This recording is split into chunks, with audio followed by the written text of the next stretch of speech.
Hey, it's Mind Over Movies time. It's the time of the day where you gotta think a little. You have to open your mind up a little bit, get those brain juices flowing, and listen to these two white males talk in your ear about cinema. They have something to say. They have a lot to say. They're gonna really change your insight as they nitpick everything. It's what, two college level? Well, you're out of college now. Yeah, so. Hey, I've graduated from that. I'm target level. Two early 20s males nitpick films. They don't really have any grounds to do so, I don't guess, but we do. You know what? I bought that series. I ordered it, and it's going. We're on episode 6, baby. You know, it's a concept that goes strong. Yeah. I recently looked up the other day, Mind Over Movies, and someone else's film podcast came up, and I was like, oh no, there is another. But they only did 6 episodes. So with this and the next episode, we become the dominant Mind Over Movies. Yeah. Also, I don't know how legal stuff works there. I don't know if they ever claimed a copyright. I mean, how long ago was it? I don't 4 years ago, I think. I think it was 2016. No, we're good. They only did 6 episodes in 2016. I'm gonna say we're good. I don't know. Hey, it's recorded in history right here. Well, I mean, as long as we get we can purchase a thing that makes us official or something. Yeah, can't we? Like a little badge. Yeah, well, I mean, I'm a LLC. podcaster. I hate that. Speaking of little old messes. Little old messes. Did you see any little old things called movies this week? With Christmas, I didn't get a chance to watch a whole lot.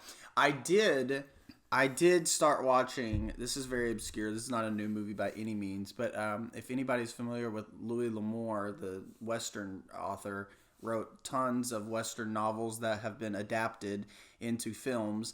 I watched one on VHS, which me and Isaac were just gushing about. Oh yeah, VHS is amazing. Watching films on VHS. It's almost like Laserdisc. I know, almost. But I watched a movie called Conager. And actually, I stopped it. It had about maybe 30 to 40 minutes left, and it was the worst Western I've ever watched in my life.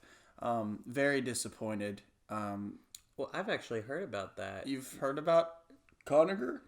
Yeah, isn't it spelled like Konne? No. No, never mind. Different.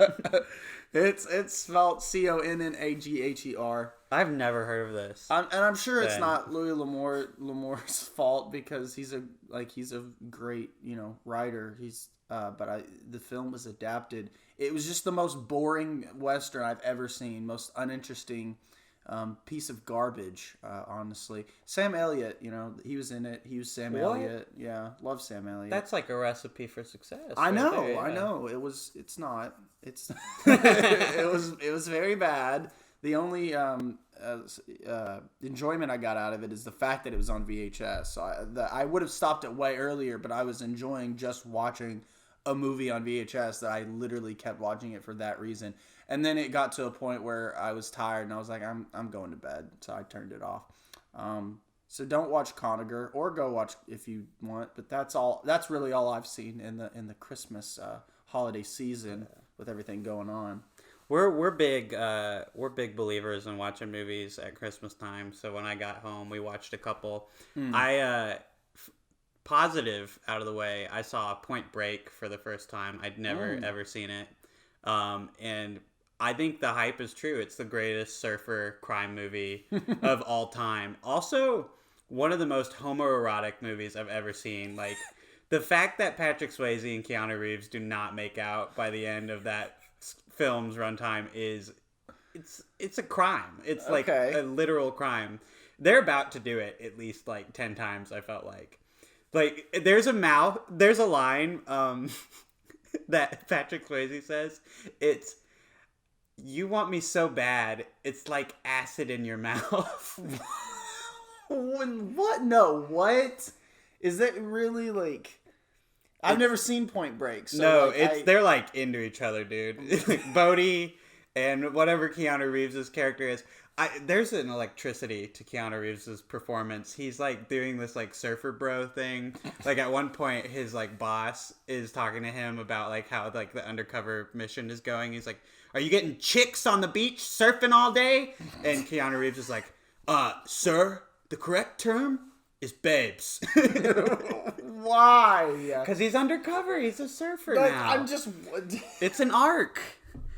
He's more surfer than he was at the start of the film. I mean, that makes me want to watch it. So maybe I'll. No, it's awesome. Maybe I'll put on Point Break. And I can't emphasize this enough. Like, the directing is actually really good. Like, Catherine Bigelow, who at the time was married to James Cameron, so he actually has a producer credit on it. Oh, wow. It's incredible. Like, it's so well filmed, and like the performance out of Patrick Swayze, in contrast to like Keanu Reeves, is actually pretty great. Like, I think he really nails what he's going for. This like spiritual criminal thing that's going on. I don't want to spoil too much about the movie, even though it's very old. But yeah, well, I mean, they remade it, not too long ago, and I heard it was horrible. I hear that's bad. I hate anytime they remake stuff, and oddly, true. 80s movies are just under a lot of, they're in very high demand right now to be remade. Like Footloose had its own weird remake. Oh my god. Red Dawn. I have a horrible experience with somebody making me watch the new Footloose, and I was like, I never want to see you again. I had to watch the new Carrie a couple years ago. That was weird. I've actually never seen the original Carrie. I've only seen the new Carrie. I haven't seen the original Carrie. I've always been wanting to. It's one of those films that my mother, would not let me get near. So like, I was like, okay. So I had to wait till I got older. But then they remade it. So I made the mistake. It was in the $5 bin at Walmart, so it's not that tempting. I know, but I got it and I put it in my freshman year. I actually have a old Snapchat memory of me putting it back in the disc and saying like Carrie, more like Pray for Hollywood, and I threw it at my dorm door and it slid. It did some. Like, in the video, it defies the laws of physics, and it, like, flips, turns, lands, and slides under my door. Like, It slid, I'm pretty sure it slid into somebody else's room, and I had to go retrieve it. Like, it slid very far. You pulled a full 2000s film critic. You Literally, are the nostalgia critic. I am the nostalgia critic. No, it was horrible, dude. I watched 10 minutes of it and turned it off. It was so bad. You couldn't even watch more than 10 minutes? No! What was it? The first scene where they're throwing tampons at her and she's in the bathroom floor and she's like, and she's freaking out, and the editing is atrocious. Well, they're probably like trying to do like that Brian De Palma like style editing. Like, I don't know. I've never seen the original, so I don't know if it's like the same or anything. I definitely remember not being that impressed. No, it's not good. And sadly, speaking of not impressed, like other than Point Break, the only other movie I saw this week. Well, actually, there was another. I watched a documentary on Netflix called there's no "the" in the title, but it's Best Worst Thing That Ever Could Have Happened. Okay. It's about this Sondheim show that was in the 80s called Merrily We Roll Along, and essentially it was after he did Sweeney Todd. Sondheim, who is like one of the best Broadway composers ever, was guaranteed to like have another hit, and he was making it with like his favorite like partner, like Hal Prince. Is that correct? Yeah, there we go. We got confirmation from Sophie in the studio, and it was supposed to just like blow up, because it was nothing but critical acclaim for him at the time, and it didn't. Like, critics didn't like it. It fell apart in previews. Like, there was just so many changes, and only recently it's had a revival on Broadway, and people have really taken to it. And like, something that was like weird about it is it had like teenagers to early 20-somethings playing characters that grew older in the show, like playing characters that were upwards of 60. And critics at the time did not really like that. It was just bad, in their opinion. But like, people from that show went on to do great things. Like Jason Alexander, most famously, like was involved in that, and then found success later in like Seinfeld and like the film industry. So it's just a little wild to like see that happen. Wow. But yeah, that was good. But the only other thing I saw was Wonder Woman 1984. Okay, I want to hear your thoughts on this because I have not seen it yet. I'm probably going to watch it tonight, maybe. Or Soul tonight. Who knows? Without spoiling it, Yeah, that's what I've been hearing pretty much from everybody else. Like, I don't hate it like a lot of people do, but I definitely don't love it. Like, I think the first Wonder Woman is a much better movie, and I'm a little confused about what went wrong here because we got Patty Jenkins back directing. We got Gal Gadot back in the lead role, and she's still great as Wonder Woman. Pedro Pascal is in this movie, and he's actually really good. Like, I like his villain. I think it's the right level of, like, 80s hokey and, like, a threat. Like, I don't know. Like, I like what they were going for with him. And I think even Kristen Wiig, while her character is shoehorned into the movie, she does a good job with what she has until she becomes a CGI mess monster. Yeah, it's one of those where, like, the movie, they have at the center of it a plot that can't be resolved with a physical confrontation. But it's a superhero movie, so they need, like, a big final fight. So they throw Kristen Wiig in there, and they have her, like, go through this metamorphosis, which is horribly done. Like, in one scene, she's like, oh, I can't walk in heels. And then in the next scene, she has heels on. And she walks on some precarious ledges. Yeah. It's like a pretty terrible plotline, but I think what the funniest thing about this movie is that they decided of all the things that the main story could be about, they were going to take from Neverending Story 2. That's the plot of this movie, essentially. Did you ever see Neverending Story 2? I've only seen, like, the first one a long time ago. Well, the first one's good. And then the second one, they do, like, this storyline where he finds this object that you can make wishes on.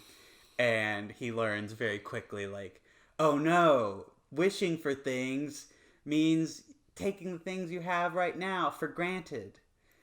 And Wonder Woman 1984 is all about be careful for what you wish for, which is a story we've seen like a million times. And I'm baffled. Patty Jenkins helped write this one. Why was this the direction we went in? Like, and it's also 2.5 hours long. But let me tell you, it feels like 5. It is insane how long this movie is. That's disappointing.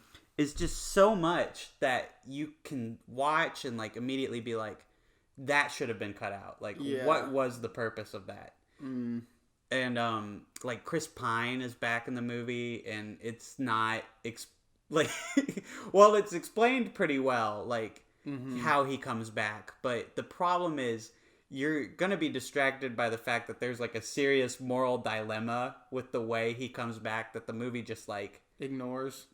Yeah, it completely ignores. But what's weird is they're trying to have you think, oh, there's repercussions to him coming back, but they don't acknowledge the biggest one about it, which is the way in which I don't want to spoil it, but like it's weird, and I definitely was thinking about it the whole time he was on screen. But I say all that, and it's like fun still. Like, I don't know. It's a very self-contained superhero movie, which is something that I really admire with like Marvel being what it is, and they're all interconnected, and you have to watch like 20 movies to understand what's going on anymore. What I really love about this is that you can just jump in, you know, by the time the movie's over, everything that it had to say is wrapped up. There's like no sequel baiting. It's lovely. And I think if there's anything we can take away from like DC and what they're doing right now, it's like jumping over to that singular storytelling in your movie. Like, don't try and connect it to anything. And they don't. There's no references to Batman or the Justice League or anything. Oh, wow. I'm actually surprised. Yeah. I figured there would be.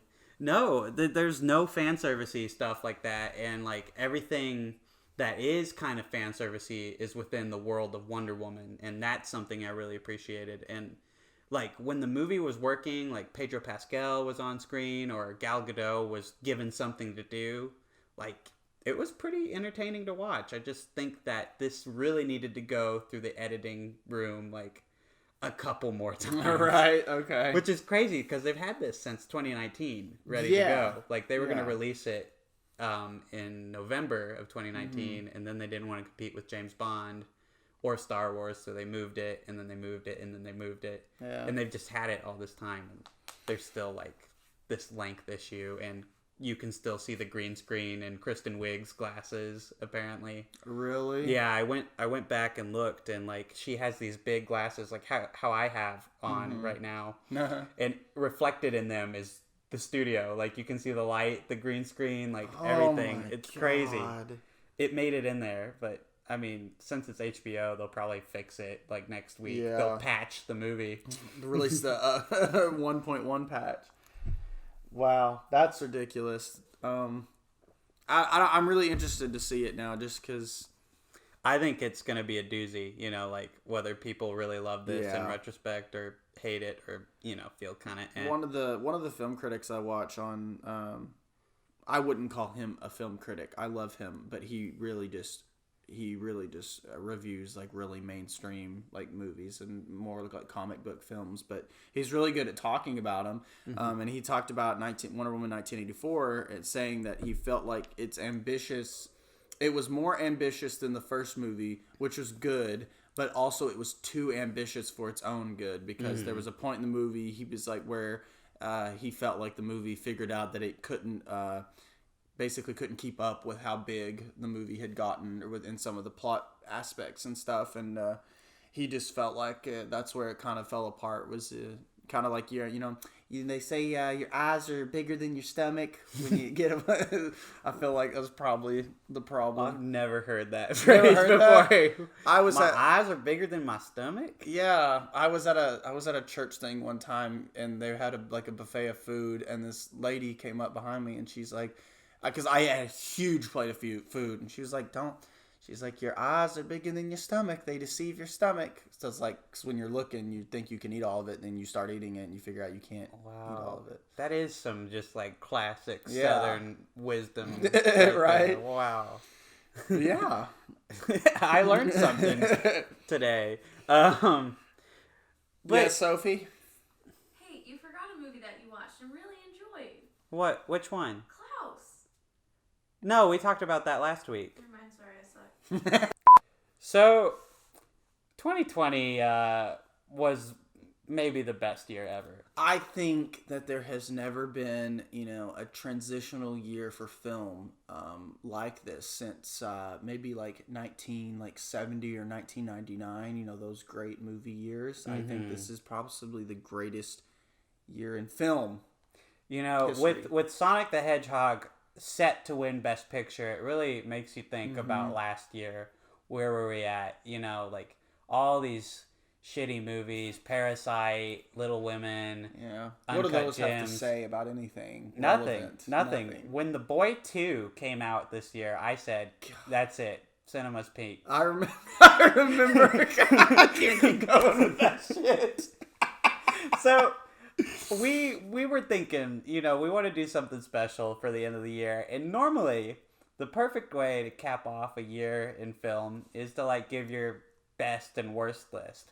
But considering, like, 6 movies came out this year, or probably more than that, but still not that many. Not worth counting. Not worth counting. Yeah. Not worth really cataloging. We've decided to go back to a better time. Yes. We've decided we're going to give you our top 10 of 2019. Heck yeah. We're just going to ignore You thought it was over. You thought it was over. It's not. You still got to hear about these 2019 cinema classics, okay? Yeah. And I mean, to 2020's credit, we've talked about the movies that we saw this year that we liked. Like, we've already talked about Feels Good Man, Tenet, in your case. And Mank. We mentioned Mank. I think the only films that I would be remiss to not mention that I really enjoyed this year are King of Staten Island, which is really great. Pete Davidson's great in that. And Palm Springs, which is also very good. Like any movies with SNL cast members this year, pretty good, except for Wonder Woman 1984. Yeah. I would also say I had a lot of fun. It's not a movie, it's a miniseries, but Tiger King was a lot of fun to watch. I miss Tiger King Mania. That's the one thing out of this pandemic that I think everyone will remember fondly. Literally, yeah. If somehow you haven't watched Tiger King yet, just do yourself a favor and go watch it. It is the most entertaining. I don't know. It's the most entertaining thing for me to watch this year. People doing their Carol Baskin impressions does not come close to like experiencing just how crazy it is. Like in episode 2, you're gonna see a guy with a tiger sex cult, essentially. Yeah. That deserves its own show. I know. Doc Antle sequel series. Can we get it? Can we get it? No, honestly, every character in that series deserves their own show. Like, there's so many plot lines. It's great. It's incredible. But yeah, moving forward, or should I say moving backwards, let's go to 2019. Oh my God. What a year. Yeah. It was probably my favorite year of movies in recent memory. Literally, yeah. There were 3 movies last year that I watched, especially that I was like, wow, this is one of my favorites now. Like, yeah, definitely. Without jumping ahead too much. Yeah. We should go from the bottom. We should go from the bottom, right? Yeah, it started from the bottom. Mm-hmm. And this is not a movie that I at all want to be seen as a bottom movie because I think it's really good. But Booksmart for me was one of the best like comedies I've seen in a while. It was directed by Olivia Wilde, who I think this was her directorial debut. Yeah.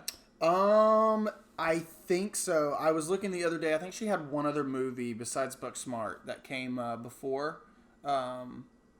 It's just some small stuff, but this is like her this is like her big release, I guess you could say. She did some. I know she did something. She did a short film called Free Hugs. Free Hugs, yeah. I guess this is her directorial debut. Okay, yeah. I was mistaken. I thought she did one other film before Booksmart, but I guess not. And she wrote it too. Mm-hmm. And it's so funny. Like I absolutely love that movie. I watched it on my way back from studying abroad, and me and the Japanese lady sitting next to me, we had a great time. She was reading her book, and I was watching the one scene of the movie that had sexual content when she started watching it with me. So I mean. We had a good laugh, and then she also saw me watch Timothy Chalamet get freaky with a peach. So it was a grand old time. Love that.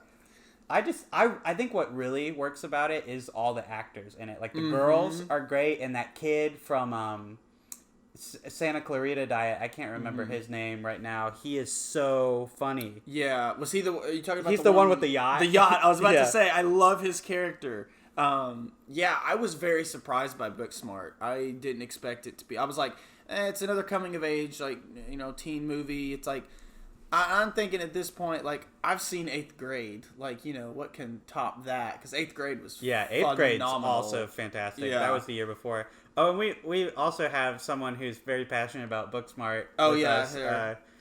Hello, it's me. I'm Kennedy. I was listening from over yonder on the couch. But I am here because, just because I'm here. But I'm here to tell you that Booksmart is my second favorite movie of all time. And Second. Wow. And I love it so much because it is so incredibly accurate to the high school experience for a teen girl like myself. I watched it. Yeah, smart Alec. Yeah, absolutely. Straight A's. Absolutely. No, I watched it with my best friend, who is my best friend of 11 years. So obviously we did high school together, and watching it was like looking in a mirror of my past, 10 years of friendship with this person, because it was so incredibly similar. And I think that was the thing that really made it so charming, was like all of this is incredibly realistic, but in a way that's not boring, in a way that is fun, and you can see yourself in all of those actions. I don't know if that's true for anyone else, but for me, I was like, holy crap, Olivia Wilde, have you had a nanny cam on me for the past 4 years? I think that's one of the best things about any coming of age movie is when you can see your life in it, like in any capacity, and that's awesome. Like especially with this, that it resonated with so many people, and I think especially like a lot of girls have not had a chance to see like their version of a coming of age movie on screen. Like it's always been a boys genre, really. It's like when a boy becomes a man, but you know we're finally getting into like fun, like when a girl becomes a woman kind of movies, you know? Yeah, and I think it's neat that this film was sort of geared towards like girl nerds, like not, you know, that's not their whole personality, obviously. They're interested in other things. But, like, for boys with coming-of-age stories, like, you've had Scott Pilgrim and, like, lots of other movies where it's like, hey, it's cool to be a nerd. But that doesn't really exist as much for girls. I felt very reassured as a nerd for a while. Like, I don't know if it's ever been in doubt that being a nerd kind of slaps if you're a boy. But, yeah, I think with Booksmart, it does show, like, there are some flaws to, like, building your self-esteem only on your academic accomplishments, but at the end of the day, like, it's okay to be kind of a dork because there are people in the world who are also as dorky as you, which is, you know, what a lot of my high school relationships and friendships were. It was like, oh my god, you like the same nerdy things that I like? Wow. Incredible experience. Incredible experience. Also, while I was watching this movie, I had like a huge plate of pasta. So, I mean, that could contribute to why I love it. There's definitely a food association thing with movies sometimes. My recommendations for watching Booksmart: be with your high school best friend and a large plate of pasta, and you can't go wrong. I don't think you can top airplane food and a Japanese lady. I'm sorry, you're trounced. You've just been trounced. Absolutely trounced. So did you have Booksmart in your list, Casey? So thank you, Kennedy. She may be back. Thank you. You never know. She lives over yonder. So I did have Booksmart on my list until hold on now. There were so many movies in 2019 competing for my top 10 slots, and even though I enjoyed Booksmart a lot, like I love it, I had to give Booksmart's spot to a film that not many people have heard of, and some people might argue actually came out in 2018, but it wasn't in U.S. cinemas till 2019. But it's a film called Shadow, and haven't heard of it. Not a lot of people have, but you know, and I'm totally gonna butcher his name, but I'm gonna try it.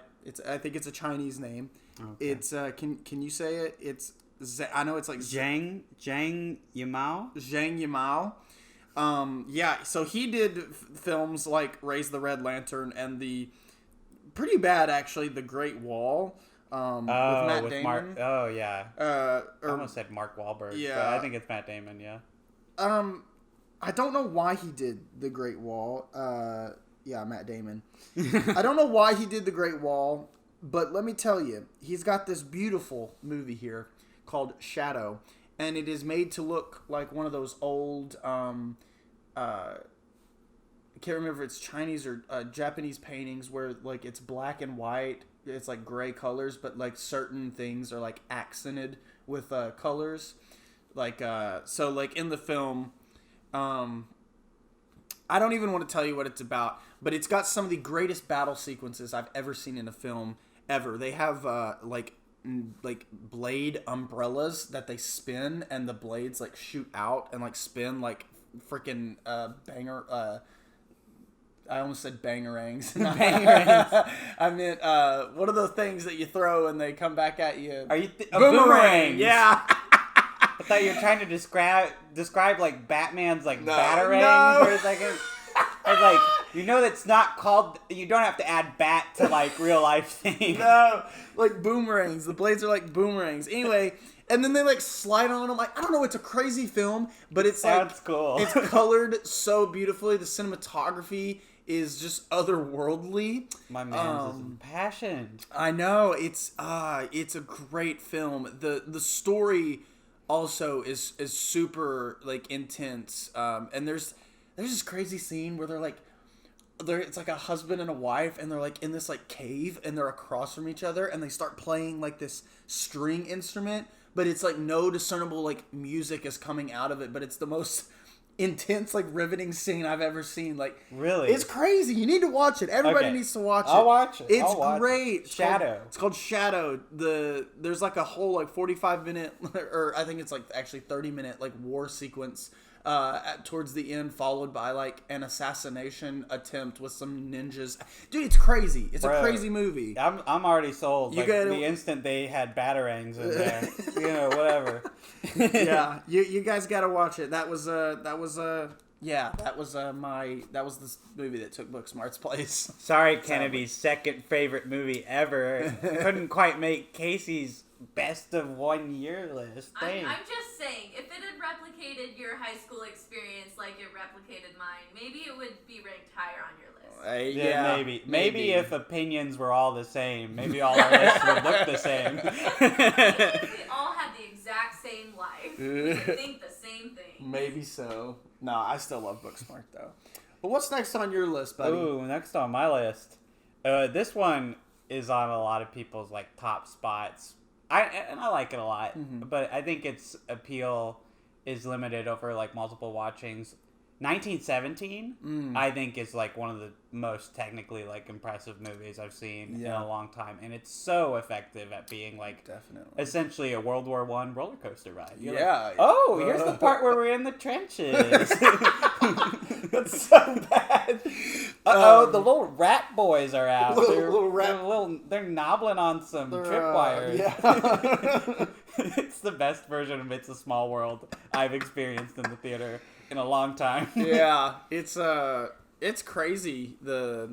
It's actually, I don't know. We were just joking about it, but honestly, does a pretty good job of showing you some of the atrocities of World War I.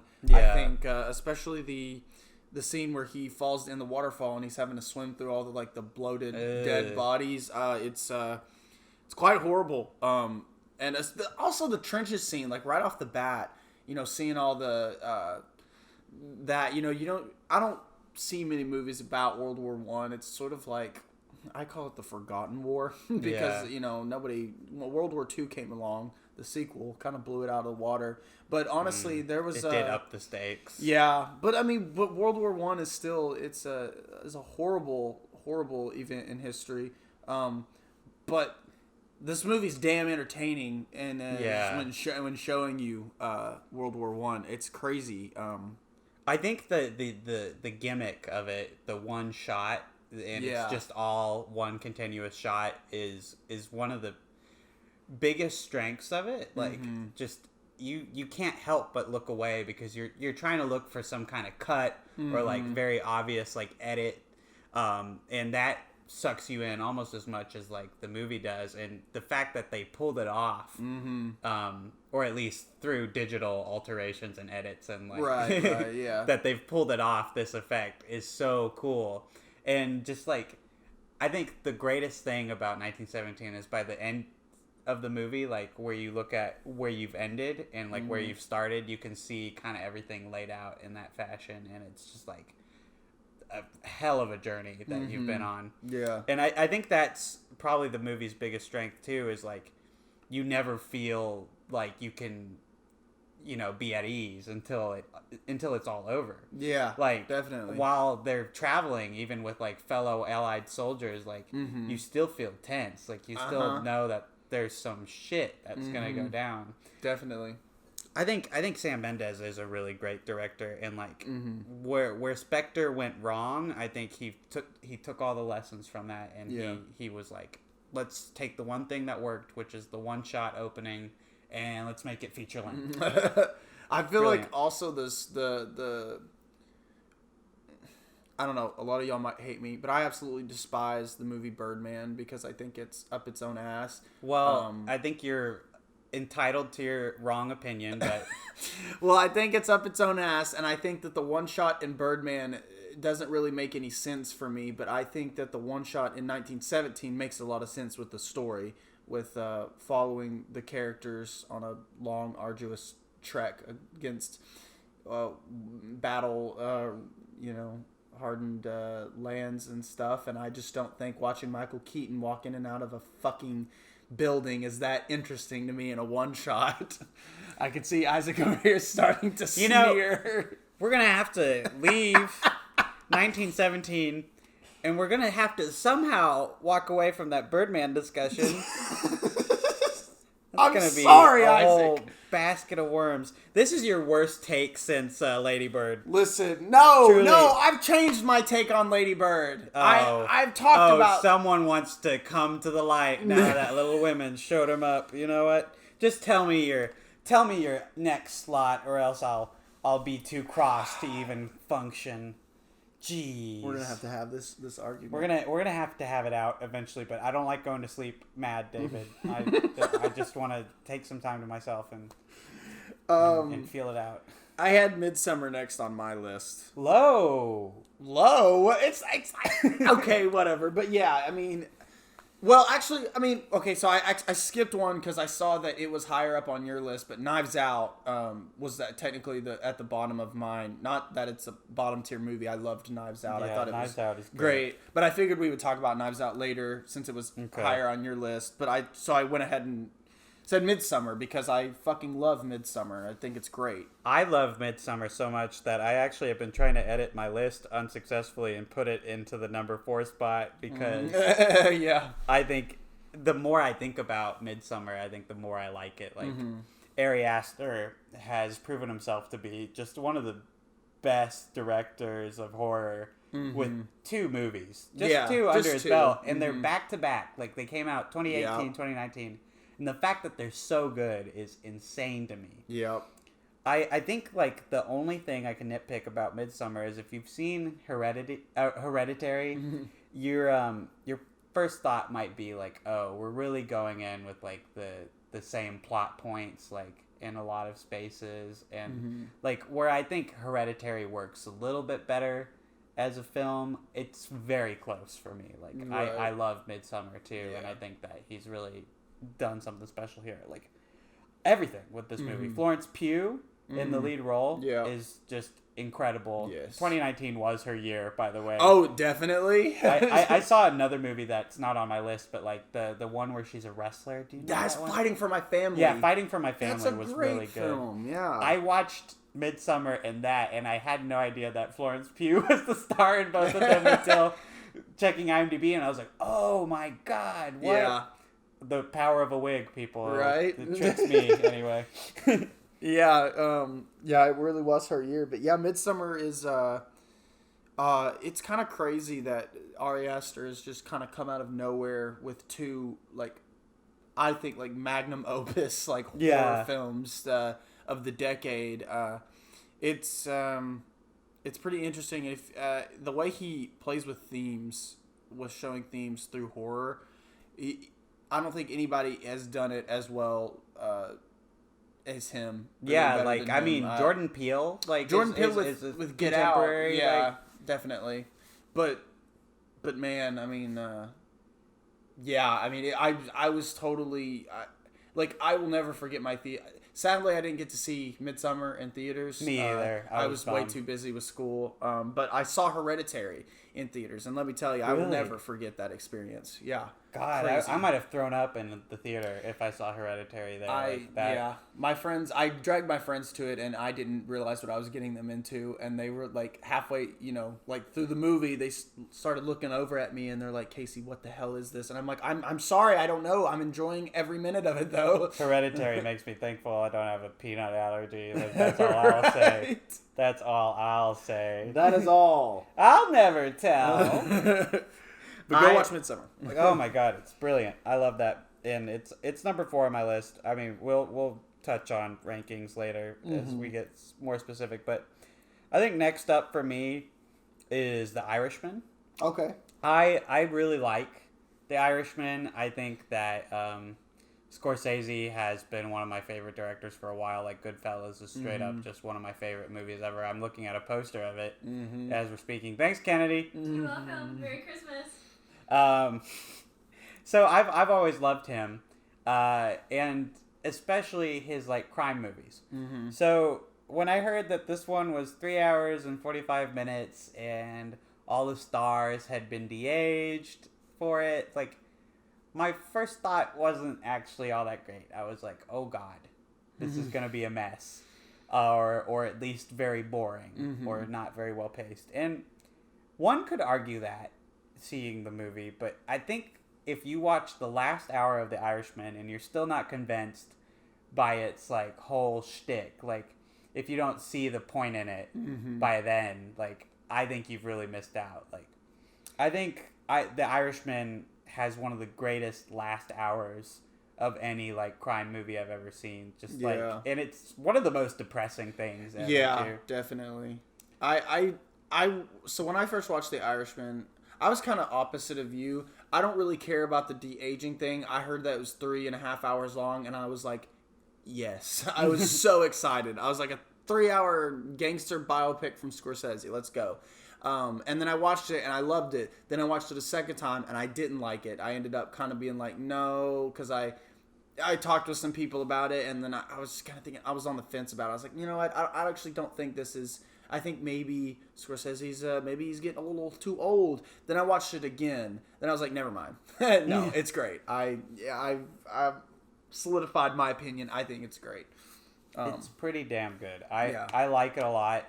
I don't think it's his best of that decade. I think Wolf of Wall Street is definitely the movie I prefer. Right. And I think it's just because, you know, I like the energy to be younger, or like at least feel like, I don't know. It's just my personal vendetta against casting the same actors and de-aging them. Like, I'm a big believer in just cast another actor in the role as younger. Yeah. Like, I'm willing to overlook any physical differences they might have. Like, I'm really not that incensed. I don't think a lot of people are really that picky about it either. Like, I think the reason they de-age is just to show off the technology. Like, hey, look, we can do this, so we're going to. Dr. Sleep isn't on my list, but what I really admire about that movie is that they don't CGI Jack Nicholson into it. They just cast another guy for flashbacks. And okay, it's like, cool. Okay, thank you, Mike Flanagan. Mike Flanagan, by the way, great director. Check out Haunting of Hill House, Gerald's Game, and all the others. He didn't quite make it into the 2019 list, but I will always plug my boy Mike Flanagan when I can. Yep. But yeah, no, The Irishman, fantastic movie, but I think that there were a lot better in this year. I have it at the number 8, but I saw that you have it a little higher. What do you? Yeah, mine's at number 4. That's understandable. Yeah, it was between that and Little Women. I think I was kind of going back and forth where to put that higher, but I've seen it like 3 times, so it's like super rewatchable for me. So I think that's why it got a little bit higher spot on the list. And just the last 5 minutes of that movie is like the most cathartic, greatest thing I've ever seen. So yeah, The Irishman, great film. But next on the list, I'd like to talk a little bit about a little man named Quentin Tarantino. Oh, it's small indie director. Yeah, super small. I think he was one of the last people that Miramax hired or took on his projects. But he came out with, I think he's made a few movies before. But this is his big break. This is his big break, exactly. And it's called Once Upon a Time in Hollywood. And it is about Hollywood. And it's, quote unquote, loss of innocence. How did this not win Best Picture? I don't know. They tried so hard. They did one of these, and then one of those, and then our boy Karsten Runquist on YouTube. He was like, it's gonna win Best Picture. There's no way. I believed him a little bit. I did too. But then I backed my main boy. Whenever it came time to. Yeah. We'll get into my main boy later. We'll get into the main man. But yeah, no. Okay, I'm just like, all like jokes aside, like I loved this movie. I saw it in theaters with my friends, and it was a packed theater. Because you'd be surprised how many people actually go to see Tarantino movies. Yeah, they hear the name, and that's all they need. Exactly. I like my family. They don't. I have somebody in my family who I would not take for a Quentin Tarantino fan at all, and he was like, "Is the new Tarantino movie good?" And I'm like, Yeah, I really liked it. He's like, yeah, I always go see his movies. They're great. And I'm like, whoa. Okay. And, going to that theater and seeing, like, everybody there, like, they're all there to see Quentin Tarantino. I don't know. It's kind of crazy to me. But he didn't disappoint. I absolutely love this movie, and I'm actually getting really close to rewatching it because I've had like this itch to rewatch it. I think it's great. It's very rewatchable. I will say the first time I saw it, I walked out of the theater thinking like, oh, this is probably the worst Quentin Tarantino movie. Like, but the more I thought about it and really like processed it, I was like, oh, I'm actually really into that. And then by the second time I watched it, I was like, oh, I love this. I think this is absolutely charming. And that's a weird word to describe Tarantino because he usually doesn't do charming. He does like witty. He does like very stylized. I think this is his most innocent, playful movie, which is weird because it's Definitely. if you watch the last 20 minutes, you also see him return to his old stomping grounds.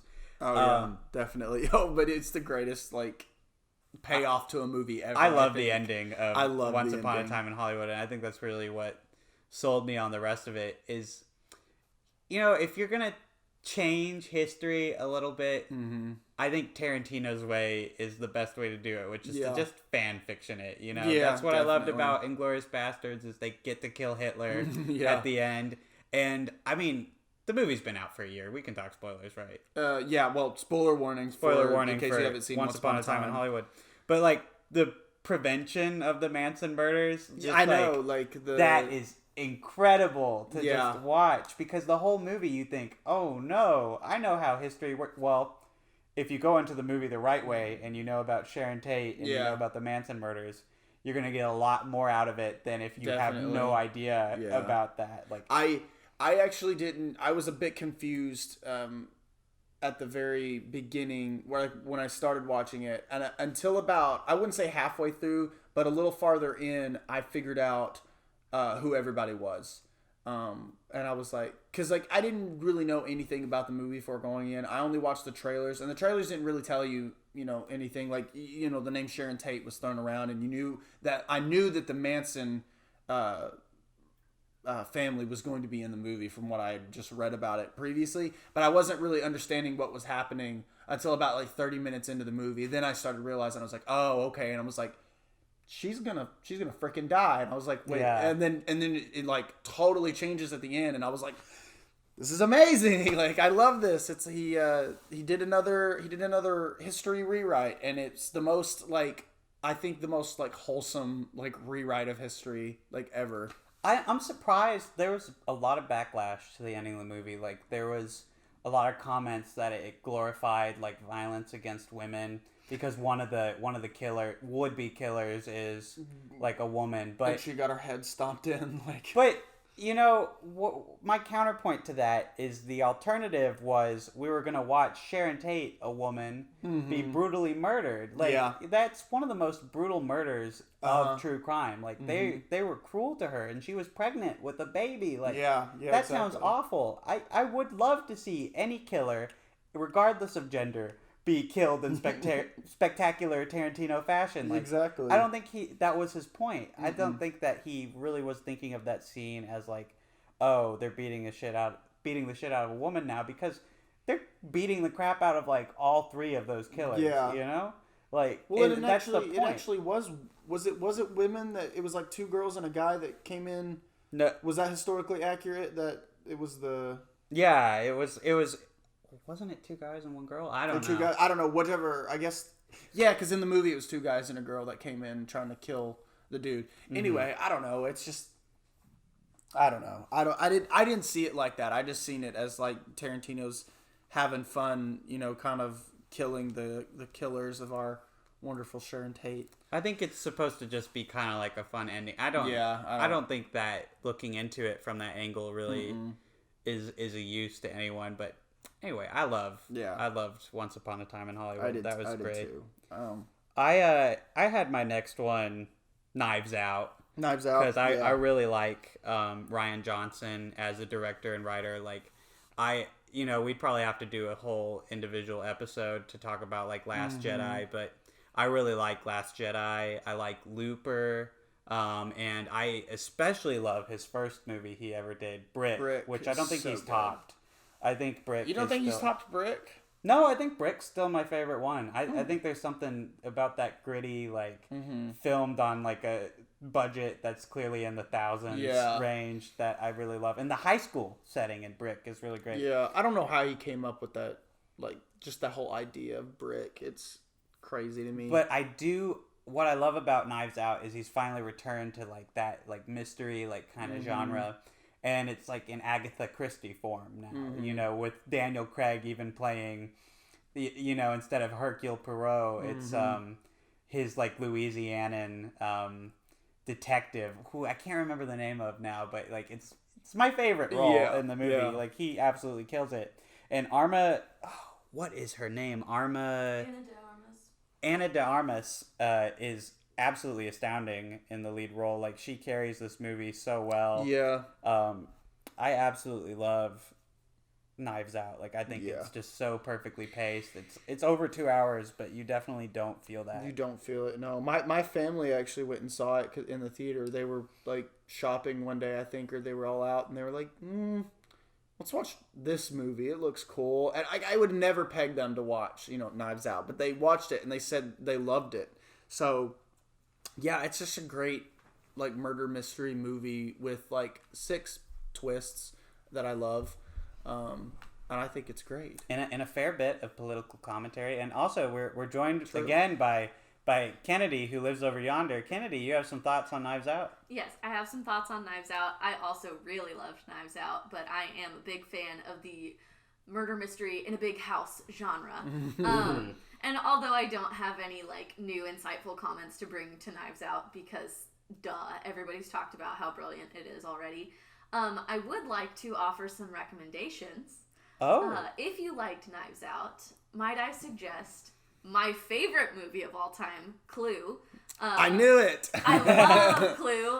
It's 1985. Director is Jonathan Lynn, and it is one of the best movies of all time. It's one of those movies that gets better every time you rewatch it, which I think is also true of Knives Out. They have very similar structures, and it's super enjoyable. If you want to throw it back even further than that, the Thin Man series came out in the 1930s. It's I haven't heard of this. Yeah, it's very much what inspired Clue, and, like, a lot of the twists and turns and, like, physical comedy gags.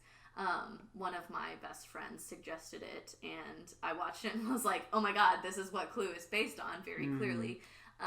But there's, like, a whole series, so I've just watched the first one and really enjoyed it. Would love to watch some more. So, film history, if you want to, like, take it back, you can watch Knives Out, and then Clue, which came out in the 80s, and then The Thin Man from the 30s. So. Well, there we go. Check out where it came from, man. Yeah. Check out Clue. Clue makes poop jokes classy. Like, that's what I'll say about Clue. Like, I love Clue. It's just, it's so campy, but it was the 80s, so I guess it was rightfully so. I saw it for the first time this year. That's, like, peak 80s. Yeah. Like, nostalgia. Like, it's even got, like, Christopher Lloyd in it. Like, I think Back to the Future Christopher Lloyd, which is incredible to look at. And of course Michael McKean gives the best line ever at the end of that movie. I'm gonna go home and sleep with my wife. So good. I mean, the cast in general is just fantastic. Tim Curry, Madeline Kahn, Eileen Brennan. Like, Tim Curry has never phoned it in, by the way. Oh, just yeah. Like, he's now in a wheelchair and literally has brain damage, and he still doesn't phone it in when he's in a movie. Like, he's still incredible. Like, wow. We watched, Muppet Treasure Island, I watched recently. It's a 10 out of 10 masterpiece, yes. Absolutely. Tim Curry, just amazing in that. And I mean, this is a phenomenon that lots of people have been discussing lately on Twitter, especially about Muppet movies, is that the human actors just absolutely give it their all. Michael Caine should have won an Oscar for A Christmas Carol. Like, let's be honest. Doing your Michael Caine impression last week. I would do it again, but I don't really feel like doing the bit twice would be great. Anyway, Kermit the Frog. Here's $20 for Tiny Tim. But yeah, no, this is, I guess, also just an endorsement of every Muppet movie ever made. But that's not surprising coming out of my mouth. Man, the Muppets slap. Speaking of Muppets, Frank Oz is, like, in his only ever, like, live action role in this movie. Like, he's in Knives Out. He's just chilling. Did you know the bald guy with the beard? I think he's Christopher Plummer's, like, estate lawyer. That's Frank Oz. No way, that's amazing. Because he loved being Yoda for Last Jedi so much that he came on with Rian Johnson to do this movie. Wow, full circle. Yeah, There you go. so That's awesome. So there we go. We have a Muppet out of its Muppet body in Frank Oz in this movie, and I don't know what to say. I recommend Knives Out. I recommend Clue, and I recommend you get yourself caught up on those Muppet on films those Muppet from the 90s. films. Now Yeah, streaming on Disney Plus. Now This is not an endorsement. Hashtag ad. Hashtag ad. it's true though. They are streaming, and they are great. I think that was a lovely bout of film, but I think this next film that Casey has is even lovelier. Wait, no, do I? What do you have next? So you're talking about Knives Out. Oh, I was gonna mention this one. This one right here. Ooh, let's hold off. Let's hold off. Let's mention that one. Yeah, let's do it. This is so conspiratorial. I really love it. We're really keeping Ken on the loop. No, we were going to talk about this really big one that you saw. It was done by Gigi, you know. Oh. Yeah. But we're going to save that because it's a little bit lower on his list than on mine. But Ad Astra is next for you? Yes, because this film is a film that is very underrated.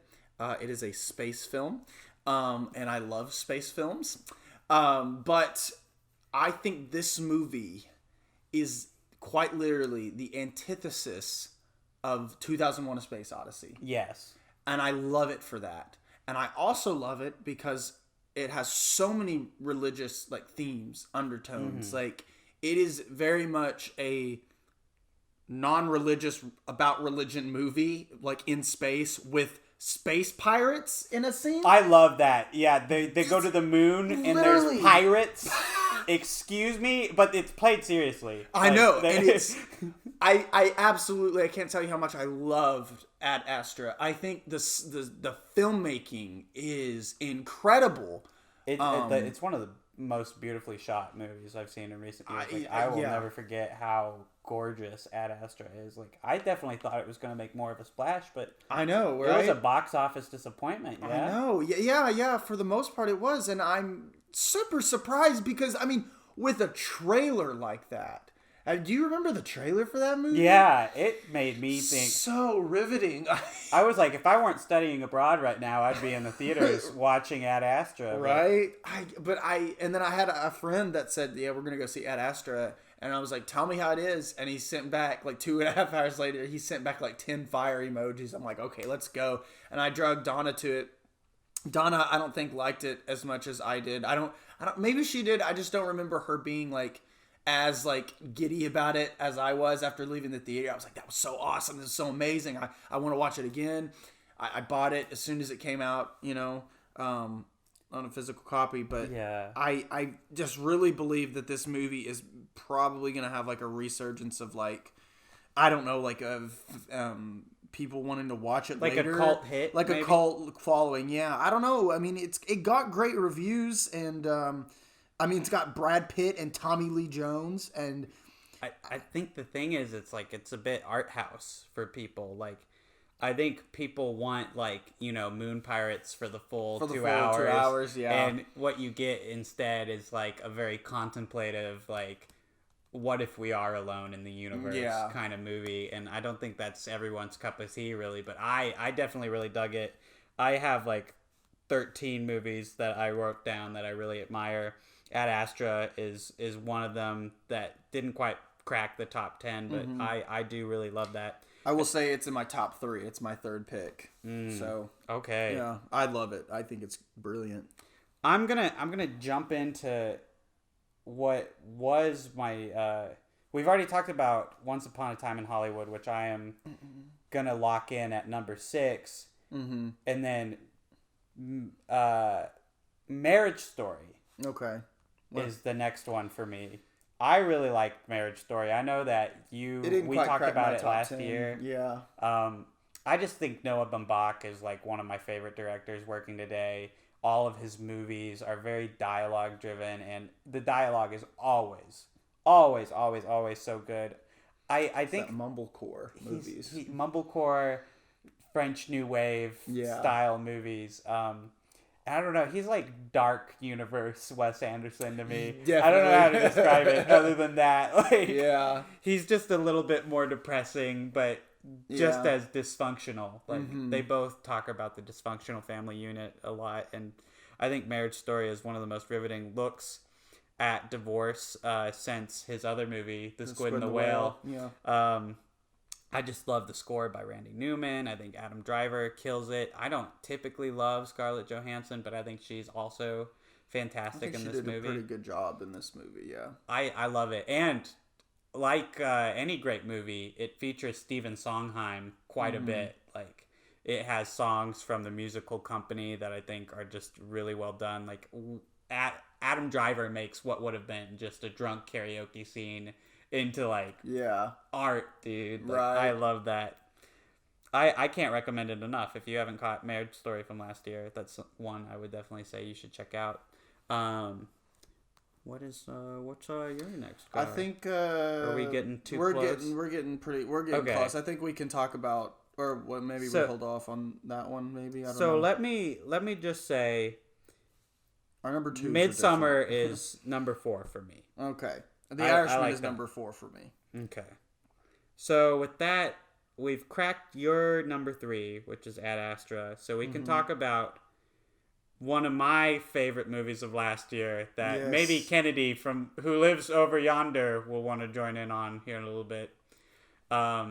Little Women. Yes. I love Little Women. I do too. I do too. Women. Just as women Saoirse Ronan once said, women. As Bob Odenkirk once said, my little women. My little women. They're women and they're little and they're great, and it's directed by another woman who is not so little but is great. Greta Gerwig is just fantastic. Like, Lady Bird was one of my favorite movies of 2017, and then she immediately knocks it out of the park again with this adaptation. I think I like this a little bit more than Lady Bird. It's a really hard choice for me, but I definitely love this way more than Lady Bird. Yeah, but you took the L on Lady Bird as we. Listen, I took the L, but sort of it's a redemption arc. It's a redemption arc. It's Casey post time skip right now talking. Post time skip. Anyway, I think the number one thing I'm thinking about right now with Little Women is just how gorgeously shot it is. I always think about the costumes. That's the one thing that I come back to. Period pieces, they often get blasted for being boring, but I think this is one of the most exciting ones, especially in its narrative. I think that Greta Gerwig made the very smart choice for this to be a non-linear story. Well, it moves along in a forward momentum, but you're jumping back between 2 points in time. And I think it really works for the narrative of the film. And never at all are you confused, by the way. No. By jumping back. It's done so well. It's beautiful. And there's especially one scene where you relive the scene twice, but you get the outcome. I just got chills. When you said that, I literally just got chills thinking about that scene. Yeah. Like, you see, the happy outcome in the past, and then you see the tragic outcome in the present, and it's just like... It's so it good. hits so much harder because of that, like, because you've just seen it. Mm-hmm. I was so surprised to learn that the book isn't set up in that structure. Like, that's just a brilliant adaptation choice. Yeah. And none of the other movies do that either. They tell the story in a straightforward manner, and I think this is probably the best adaptation of the story. I've never seen the Winona Ryder version, but I think of the ones I've seen, this is brilliant. Like, I love this. Yeah. And speaking of Florence Pugh's year, come on. That Amy March. Oh my gosh, man. What a performance. I have to chime in here. Oh, we knew you would. Oh, Kennedy, over yonder. Women? No, okay, so I've loved Little Women for a long time. I read it in middle school and, of course, very formative age. I was like, oh my gosh, girls doing fun things? Awesome. Love this book. And so, I mean, Jo March is, like, obviously supposed to be the protagonist. She is, like, the most engaging character. And, I mean, I think Saoirse Ronan does an amazing job. She is by far my favorite Jo that I've seen. But Florence Pugh just does some amazing things with the character of Amy. Like, I don't know how to explain it. She's so charming.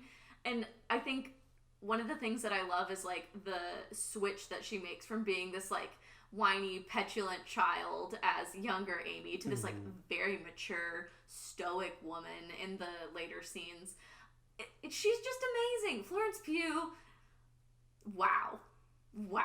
That's all. Women. Women. Yes, I'm really just having a moment over here. Just women. The movie that makes you go women. Yes. I think it's weird that going into this movie, Emma Watson was probably my favorite actress out of the whole bunch, but in this movie, I think she is my least favorite of all the Little Women. I think even the girl playing Beth, who I don't know the name of, probably gives it a little bit of better performance, which I don't think it's against Emma Watson. I think it's just the script has a lot more for the other sisters. Which that's my only problem with the film is that I saw plenty of the other three, but I did not see near enough of Emma Watson's character that I wanted to, because I feel like she had a pretty interesting story, but I don't think it was developed as well as the other ones. And honestly, if Greta Gerwig tacked on an extra 20-25 minutes to this movie, I would not give a damn. I would not mind. I would like not a 3-hour mind. cut. Of Little Women, director's cut. Do it. I want to see it.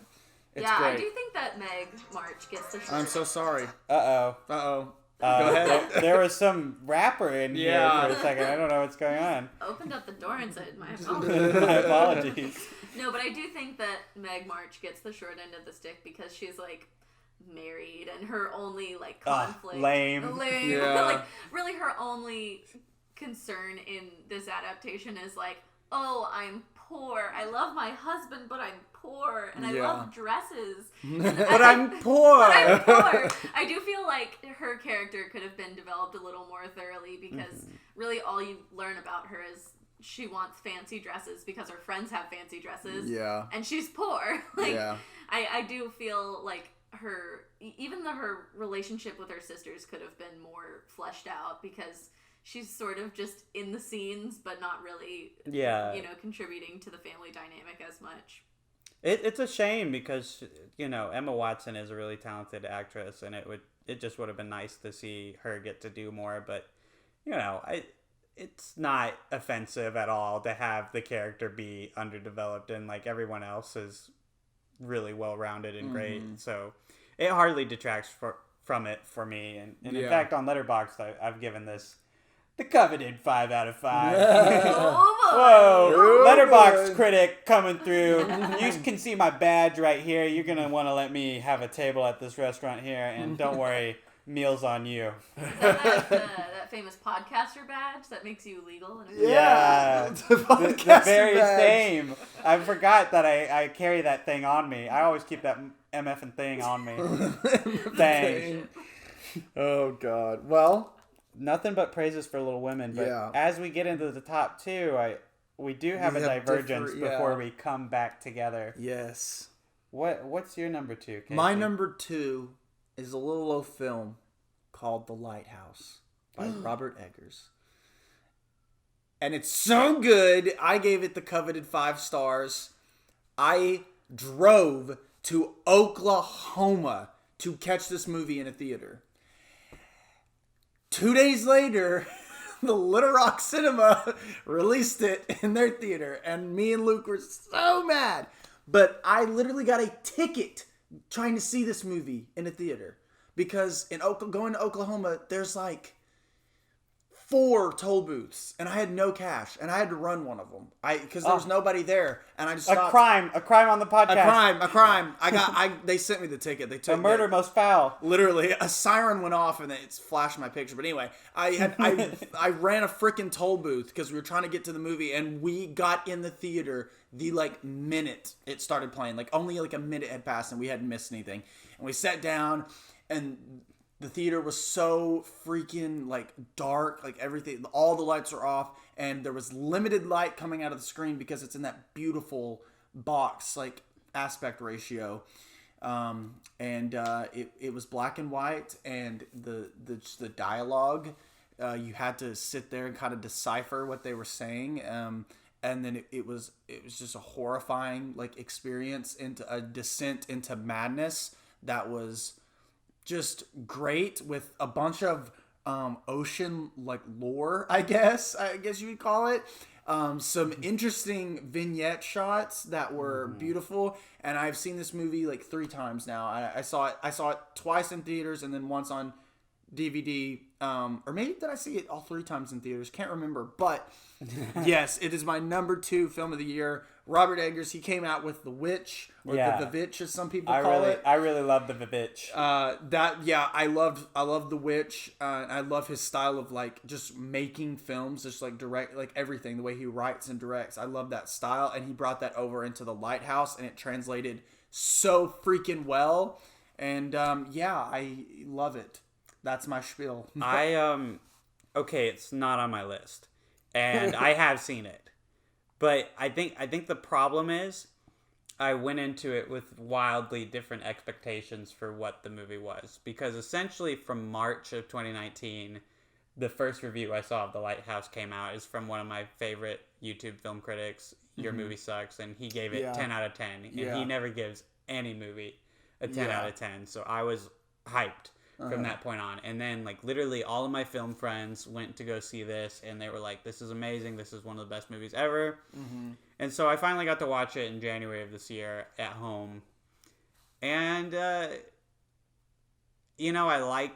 thought it was very well put together, and I thought it was like beautifully shot and wonderfully acted. It ended up kind of not being what I expected it to be. Probably got overhyped for you. I think it got overhyped, but I don't think that I could definitively say that the movie isn't as good as people say. I think I need to rewatch it with these adjusted expectations, and I still haven't gotten around to doing so, but I would love to, because I think that what Eggers has started here is the promising film career of like someone who might even be like the next Kubrick. Like, he's only done like really wonderful films, and like even if The Lighthouse ends up not being my cup of tea, like I think that there need to be more movies like it. Like it's just so wonderful that something so artsy and beautiful and like so ingrained in Greek mythology even can be made like this is just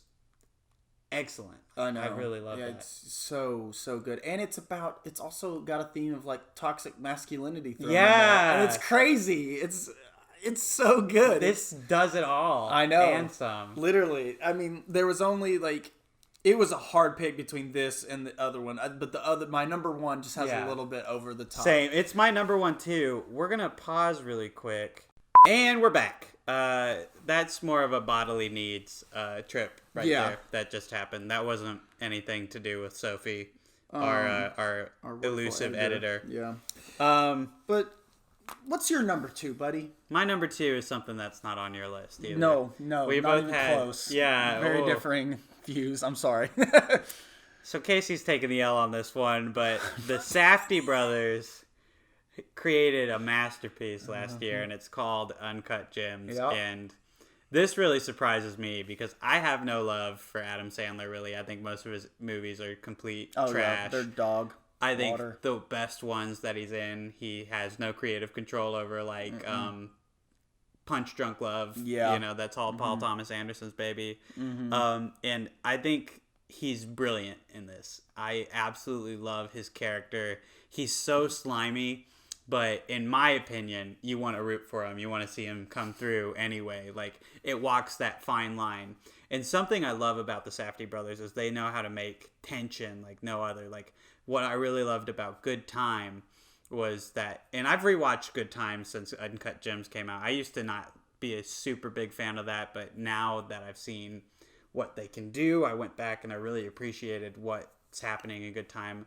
It's just like a roller coaster, kind of like in how 1917 is a roller coaster, but I think the Safdie brothers do it on a much more modern and hipper like edge. You know, the soundtrack is very 80s. It's very synth heavy. I will say the soundtrack is blasting. The soundtrack is hype. Yeah. And then the Weeknd is actually in the movie too. I did enjoy the Weeknd appearance as a strong Weeknd stan. I enjoyed his cameo there. But like, I think the number one thing that people should take away from Uncut Gems is like, it just doesn't let you go. Like, you're just in it the whole time. You want to see how it turns out. I think even if you don't like how everything turns out, you're in it to see like, can he pull this off? Yeah.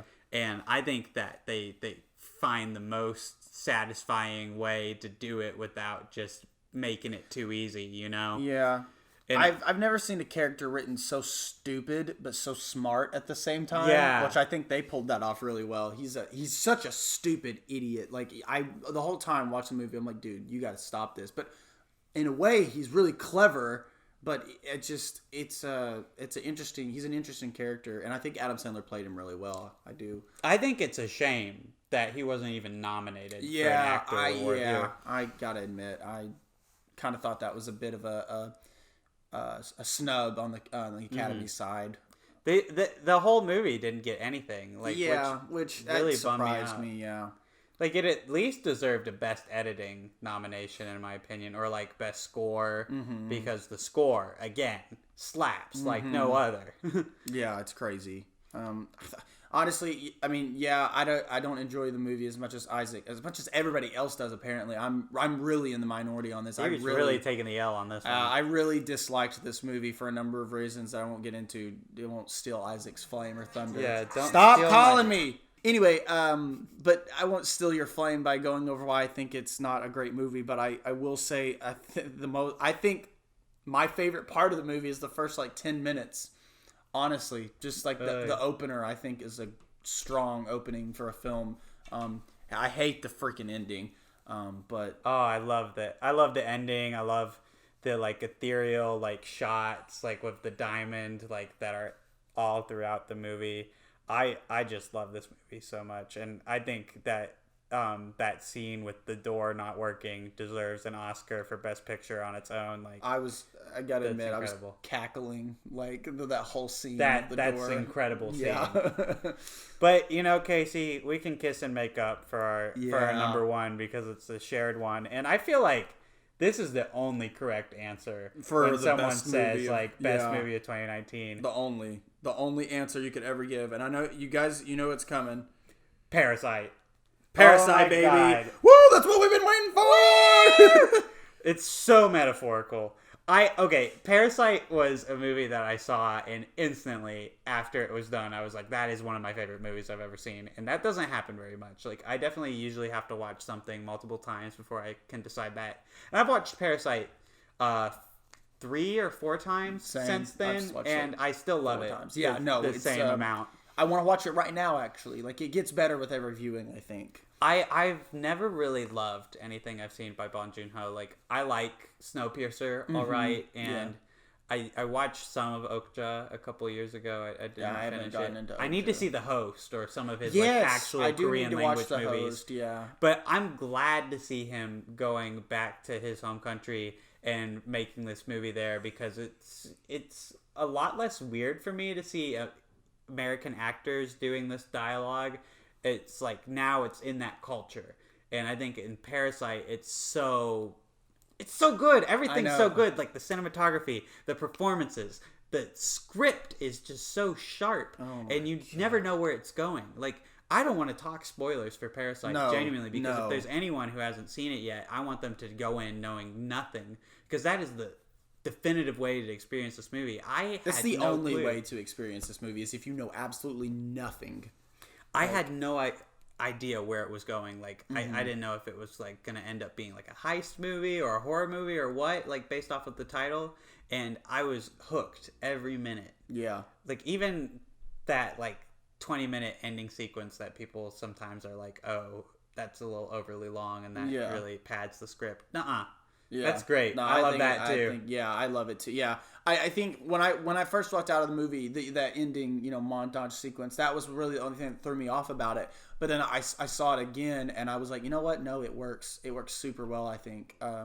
This is the most like Bong Joon-ho, the director, he described it as a family tragicomedy. That's exactly what it is, because like it's about families, familial bonds, and then it's a comedy, like through and through. It's a comedy. It's a funny ass movie. Like it is so funny. The script is so strong that it can transcend like the language barrier. That literally, just read the words on the screen and you're laughing. Yeah, I know. And people who are complaining that they can't read the subtitles, you're a baby. Get out of here. Literally learn Stop how to whining. read. Like, shut up. Shut up. Literally. I've shown this film to people that don't really usually watch like foreign films with like subtitles. They're like, it's kind of, which I get it. Not everybody wants to read subtitles, but I showed them this movie and I said, just look past the little 1-inch, text barrier at the end. They loved it. And I was like, I told you would, because this movie is magnificent. I don't know. I don't think there's I think we witnessed history, honestly. And I don't think we realized we were witnessing history. And I mean, we really did. I mean, this is the first foreign movie to ever win Best Picture. Yeah. And it's so well deserved, by the way, despite what jokers on the internet might tell you. Notice how Joker wasn't on our top 10 list. Screw Joker. No, we don't like Joker. No. We still got the Joker episode coming, so don't we got worry. the Joker. We got the Joker episode. Yes, but anyway, no. Parasite, yeah. Masterpiece, probably. Yes. Most definitely. I don't like using the term perfect too much to describe anything, but you'd be hard pressed to find a flaw in Parasite. Yeah. I think it's just one of the most beautifully made movies ever made, and I will watch it 100 more times in this life, probably. Honestly, yeah. On my deathbed, I'll tell them, put on Parasite. Please, real quick. Put it on. I can't read so good anymore, but I think I have the dialogue memorized enough, yeah. Yeah. There's so many, like, we can't get into all of it possibly right now, but there's so many things in Parasite that just like little things like that I got pointed out to, like the fact that in the scene, well, no spoilers in the scene, there's some people, a character impersonating a North Korean news announcer, and my professor actually pointed out to me that is actually Bong Joon-ho kind of making saying that they're probably, he's in the movie they talk about he's trying to get away from the loan sharks. He theorizes that it's not really loan sharks, they escaped North Korea because nobody in South Korea knows what a North Korean news announcer sounds like. That's just not something they know. So it's little things like that make its way into the movie, and that makes me just get the jitters, like I love this movie so much. Yeah, without saying too much, I mean, this is one of the most interesting movies about like classism I've ever seen. Like I think a lot of movies will hit you over the head with like, oh, it's rich versus poor, and I think this is one of the most tastefully done movies about that. I think even Joker, which came out this same year, kind of hit you a little too over the head with like, the rich are bad. We live in a society kind of thing. It didn't have anything interesting to say about it, and I think that Parasite oddly had a lot more to say about how American society works than a lot of movies that even came out here. I think why Parasite works so well, talking about class, like warfare pretty much, is that the rich people are not vilified in this movie. They're kind of they're not on the same playing field, economically, obviously, but like, they kind of have the same, they're just people in different, echelons, I guess. But I rooted for both families, honestly, when watching the movie. You know what I'm saying? Like, it's, I don't know, it's very, like what you said, it's tastefully done. I don't think we'll see another movie like this. This feels like one in a million, an instant classic. Like instant. I don't think that you could argue for The Lighthouse or something else being your favorite movie of 2019, but Parasite better be one of your favorites because there's just no denying this is greatness. I don't know any of my film friends that did not put Parasite on their top like 3. Like it's a masterpiece. I love that movie so much. Yes. And in 2021, I hope we get more movies like it. Truly. Yeah, true. I really do. This was a dark year. I think I saw Sonic the Hedgehog, Onward, and The Boy 2 in theaters. That was it. I saw The Grudge and The Gentleman in theaters, and that was it. So the crappy January releases. The Boy especially was... I never even saw The Boy 1. I couldn't tell you if that was a masterpiece of horror or anything. I doubt it. No, it's not. Me and Luke saw it in theaters a few years ago. It's not. It's not. It's just the haunted dolls. Sonic the Hedgehog. Like, give me something better. Literally. In 2021. I would love to return to the theater in 2021, and I hope we get to. Yeah, I do too. Yeah, because 2019 was I was so hopeful for 2020 after 2019, you know? Like, I was like, it's just an amazing year for film. Probably the best year since 1999. But yeah, and then we got 2020. But looking forward to 2021. Hopefully we'll have a best of the 2021 year list in this podcast next year. So we're going to sign off with the ultimate fingers crossed, okay? Yes, the ultimate. We're giving you all the vibes for all your the next year. Yes. As you go into it, we're hoping for your success, but mainly for the world's, because it really fucking sucks. I know, right? Yeah. So yeah, that was our... Give us your 2019 rankings, or if you've seen enough films in 2020, give us your... Nerd. You'd have to be such a nerd to have seen enough films this year. Freaking nerd. Yeah, it's not like we have a film podcast or anything. Let us know in the comments if you're on YouTube, or just text us if you know. That's true. Or on Twitter. Trying to be more active on Twitter. Yeah. Either way. We're on the meds, the social meds. The social meds. Anyway, I don't have a bit to end this one, so... I'm trying to think of something. I don't really have a bit either. Just like 2020 didn't have anything for us. Exactly. We don't have anything for you. Bye.